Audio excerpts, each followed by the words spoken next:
అందరికీ నమస్కారం. డిసెంబర్ 21వ తారీఖు మన ప్రియతమ నాయకులు జననేత జగనన్న పుట్టినరోజు. ఆయన పుట్టినరోజు అంటే ఆయన అభిమానించే ప్రతి ఒక్కళ్ళకి, ఆయన వెనకాల నడిచేటువంటి ప్రతి కార్యకర్తకి కూడా ఒక పెద్ద పండగ. మరి ఆ పండగని ఇక్కడ హైదరాబాద్ లో గురజాల వైఎస్ఆర్సీపీ హైదరాబాద్ టీం చాలా ఘనంగా ఏర్పాటు చేస్తున్నారు.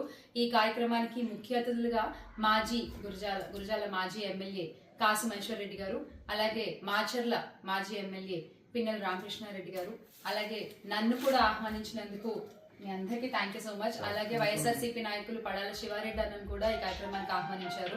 ఆయన కూడా కార్యక్రమానికి రాబోతున్నారు. మరి వీళ్ళందరితో పాటు వైఎస్ఆర్సీపీ హైదరాబాద్ లో ఉంటున్న కుటుంబాన్ని కలుసుకోబోతున్నందుకు నాకు చాలా చాలా ఆనందంగా ఉంది. ఈ కార్యక్రమము కుకట్పల్లిలోని వివేకానంద నగర్ లో శేషాద్రి నగర్ కమ్యూనిటీ హాల్లో జరుగుతుంది. దయచేసి హైదరాబాద్ లో ఉన్న రాజన్న జగనన్న అభిమానులు అందరూ కూడా అక్కడికి రావాలని కోరుకుంటున్నాము. అందరం కలిసి జగనన్న పుట్టినరోజుని ఘనంగా సెలబ్రేట్ చేసుకుందాం.